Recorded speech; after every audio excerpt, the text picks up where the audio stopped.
Thousands of years have passed since a once thriving human civilization perished in the dust. Time goes by, passing their existence in fear of the ever present shadow of cybergenetic warfare. The few remaining human beings struggle to regain the power that they have lost.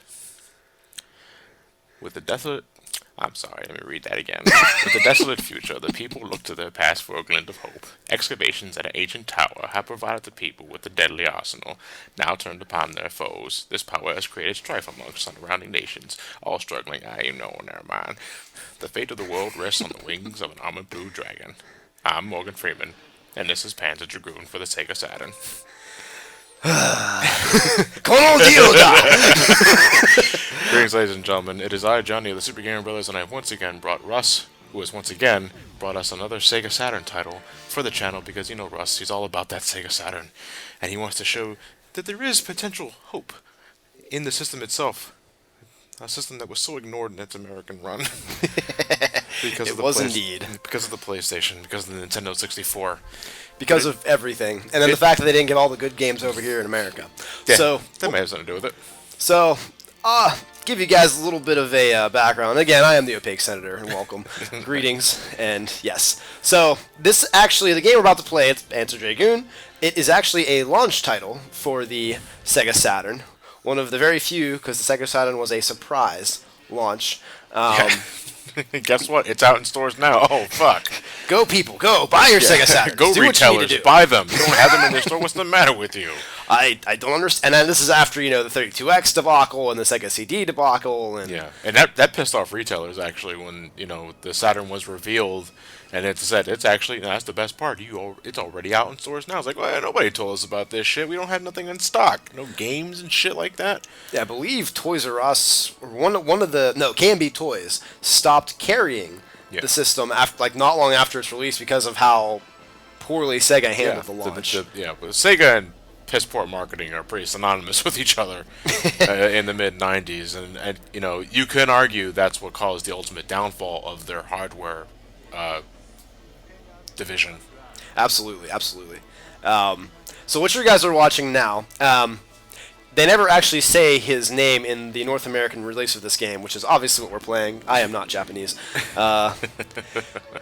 Outside of Konnichiwa and Konodiuda, that's all I know in that language. So, the hero who is now chasing after this scorpion-looking thing, his name is, I always pronounce it as Kale. It's spelled how's it spelled? Keil. Kale, Kyle. If you're going to say Kyle, you should just spell it correctly at K-Y. Keil. Keil. Keel. I'll say Keel. Keel. Yeah, Keel. I said we're going to cue the competition. Exactly. And I believe his last name is Flugie. F-L-U-G-E. What an unfortunate last name. I hear you there. I'm going to honk a Flugie. Exactly. As Morgan Freeman noted, the intro of the game, in that intro cutscene, and this introduction is long. We're going to be talking over this. This is about the halfway point. Sega Saturn is also known for its extremely long or multiple intro videos to their games. Yeah. Anyway, Kyle, whatever you'd like to call him, KF. K for sure. Kill, whatever Agent you would K. like to call him. He lives in this very dystopian future, very far future. Humans were almost wiped out in a war with an ancient alien race called the Ancients. Very clever. This cave here, you can see the things on the wall and whatnot. Those are all Ancients in their technology. On the 32-bit system, sometimes it is hard to tell what is what. I will admit that as a bit of a fault and a flaw. Yeah, but this is full motion video in its primitive state. And again, it is a launch title, so it's not going to be 100% fleshed out. Run! Oh my goodness! I made a mistake. Big mistake. But anyway, yeah, so it's a dystopian future. Humans were almost wiped out. So it was kind of tribes for a while, and then this one country or group of people calling themselves the Empire. No, they are not striking back. Well, I guess they kind of are. They kind of gain power. Exactly. They gain power, and they start kind of uniting everybody, and they were good at first. But then they found a lot of the old technology that the ancients used, and that kind of corrupted them. So, hello, Armored Blue Dragon. Thank you, Crystal Dragon Jesus. Dear God, let's stop firing at me. I just got a little bow thing here. So anyway, yeah. So this Kyle, KF, whatever the hell you want to call him, he was working with the Empire, but obviously they've kind of forsaken him in this cave. And he comes across this stuff going on now. These two dragons fighting. The object of the game is to get to the end, number one. And number two, there's a giant tower that this black dragon you'll be seeing fighting against the blue dragon. The big dragon fighting, this is the bad guy, obviously. He's trying to get to this tower and get ultimate power. And your goal is to stop him from doing that. So is it like a race to the finish, something like that? Do we have to get to the tower before he does? They kind of play it up like that, and yeah, goodbye. I'll get the dragon later. You terrible rider, you are nothing to me. Yeah, they build it up as a race to the finish, but it's not. Yeah. And you'll see the story as it goes. It's kind of played out. It's predetermined. Yeah, and just for some people might find the title of this Let's Play misleading. Because especially like Sega or Saturn aficionados will read the title as SGB Panzer Dragoon Saga. No, it's actually Panzer Dragoon. Yes. This is the first game in that series. Exactly. Well, but they're also two completely different genres, though, right? Yeah. So, just a quick history of that series of games. Like I said, Panzer Dragoon, the one we're playing now, this is the first game in the series, the launch title. There's a sequel called Panzer Dragoon 2 Zwei. Zwei is German for two, so technically it's called Panzer Dragoon 2-2, because that makes sense. And it's also both this game and the sequel are rail shooters. We haven't shot anything yet, but we're getting there. Yeah. So, and then towards the very end of the Saturn's run, Panzer Dragoon Sagas, if you've watched John's main channel, you've seen his Too Many Games footage when I was really excited to find Sagas. It is a hard-to-find game. They lost the source code for it. But it's an actual RPG. It's a completely different style, but it uses a lot of the mechanics and such of the game. And then there's actually a fourth game, not on Sega, but for the original Xbox, called Panzer Dragoon Orta, which I found at this most recent Too Many Games. So I now have the complete series. Very nice. So that's fun. But yeah, and that goes back to the rail shooter route. So 3 of the 4 games are rail shooter Sagas, which is considered one of the best games of all time. If not on the Saturn, anyway. Absolutely. Well, and even not like the best game of all time, but like even in the list of games, it's always mentioned among the top 50, pretty consistently. That's why it's always expensive too.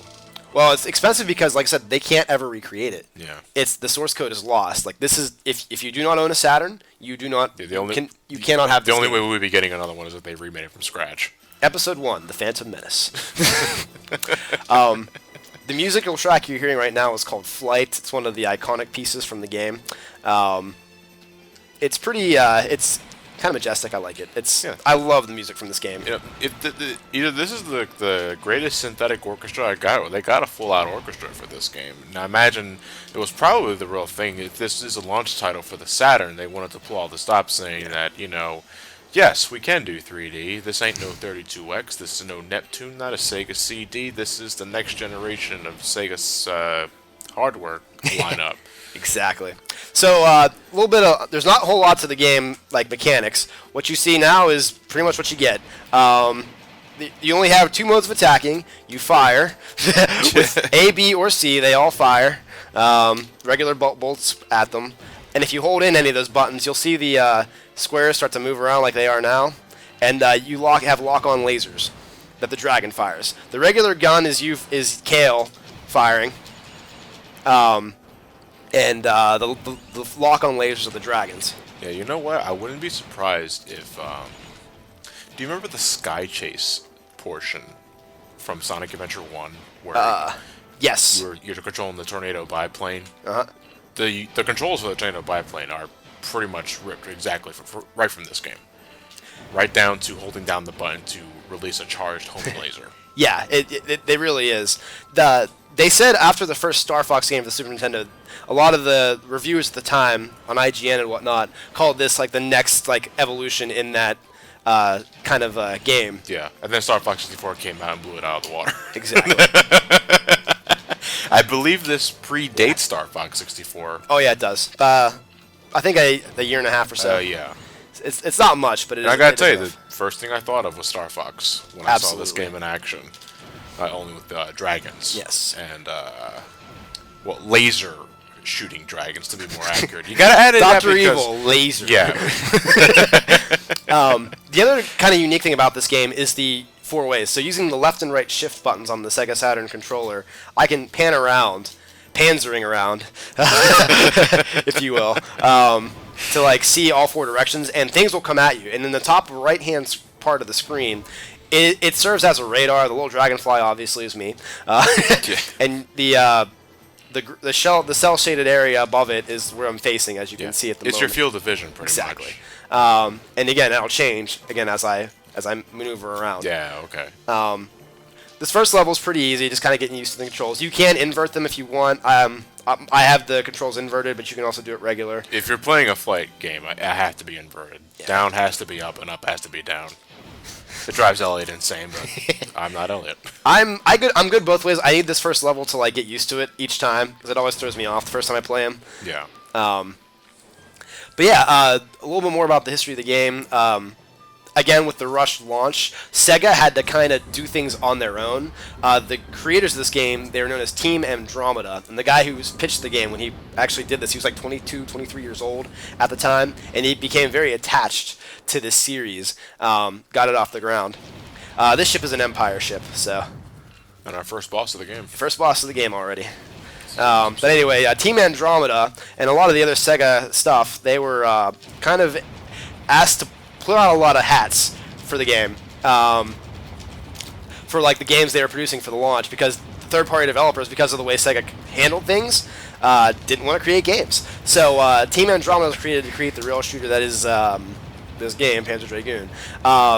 The title is actually German. They originally wanted to call this game Armored Dragon. They didn't think it had the pizzazz to be... The Panzer Dragoon is better. Yeah, At the way very better. least, it builds up some sort of mystery as in, what the hell does that mean? I got shot by those things there. You can shoot the things that are shooting at you a lot of times out of the sky, and that is how you're going to save your hit points. There are no power-ups. There are no health regens. This game is hard. And the mode I'm doing this on is... I think has to die... There we go. Try to kill as many things as I can. Oh, I'm sorry, I gotta take care of this real quick. Yeah. The game actually kind of it calculates the percentages of hits you do, and you actually get extra continues based off how well you do as far as accuracy. Yeah. And accuracy, I can shoot a ton of shots and miss. That's okay. But killing things, like how successful you are in killing things. Your ratio is based off the amount of enemies you kill, not how accurate you are with shots. Otherwise, my accuracy would be probably like 15%. Most people's Even would though be. I got a lot of results. But so it's not just it's not just a rail shooter, but Panzer Dragoon is also an arcade rail shooter. Exactly. It continues. This is one of those games where I'd imagine if you get a game over, you're booted back to that title screen. Yes, that is correct. Yeah. Now, for the sake of the Let's Play, ladies and gentlemen, we do have the level select code on standby, which is the Konami code, actually. I looked it up. It's up, down, left, right, XYZ, I believe, was the Yes. final code. So it's not A and start. Yeah, a little different on the Saturn. BA start, yeah. But anyway, yeah, They that didn't want is- to get sued by Konami. Exactly. That is the end of the first level. The Phantom Menace has been revealed. Let's see Okay, how now I we're did. going to go to the shitty episode 2. Oh, good job. 96.3%. Two bonus ones. It's two. I missed You three missed enemies. though. Those 3 enemies are going to become 3 separate bosses for 3 different Panzer Dragoons. Way to go, Russ. Yeah.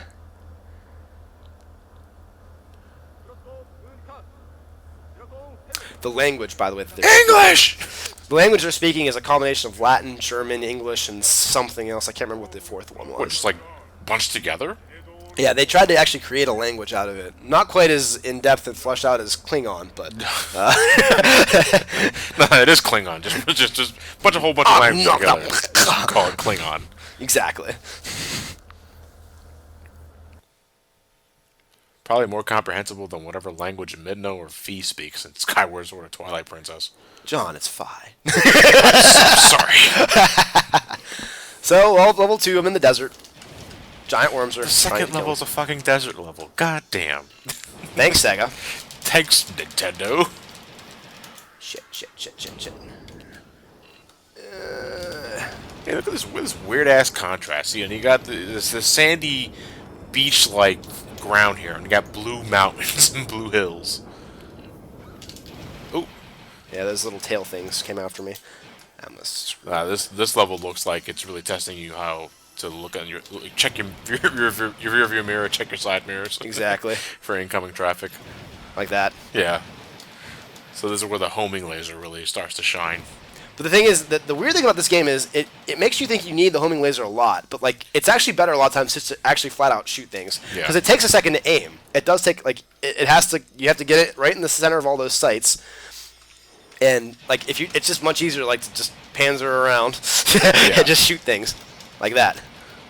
Does a charged homing laser do more damage than a regular pea shot? Yes. Okay. Yeah, it does do more damage, but again, it takes an extra second to aim. Yeah. So usually what I try to do is I try to aim first. Like I'll try to charge it up first and then just try to shoot whatever's I missed like in the aiming process. And because the A, B, C buttons all do the same thing, Yeah. you can rapid fire. Yeah, what by- I'll do is I kind of like I'm playing the piano. You'll see if you can see me doing this, it looks kind of weird. But like yeah, I'll just start flailing like on the controller.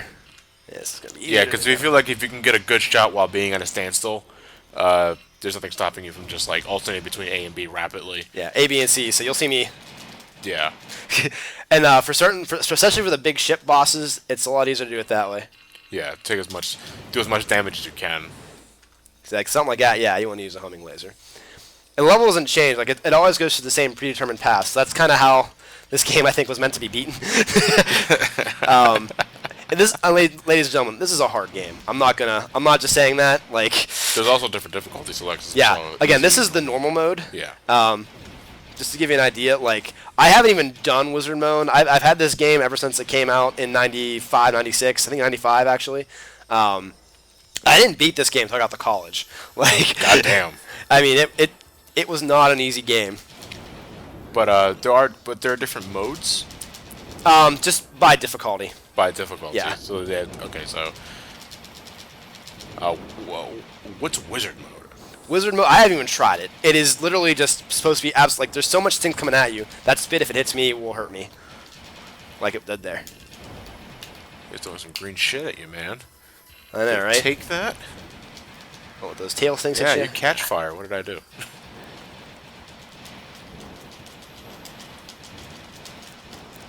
I'm not sure if it's actually possible to kill these things. Yeah, wouldn't see why not. They're blipping on your radar. They are the enemy. Maybe you get some sort of super secret bonus if you do. Wouldn't that be nice? Travel to another dimension.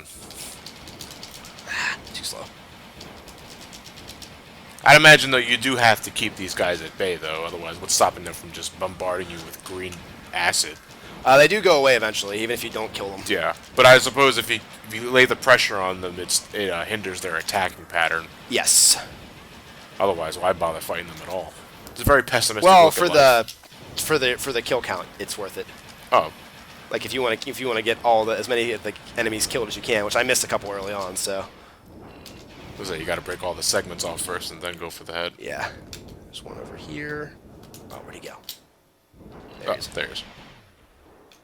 Oh, never So mind. this is actually the first actual fight, and it's a really easy one, honestly, against your Black Dragon, the guy that is your main enemy. It's a tornado. Oh, there's multiple of them.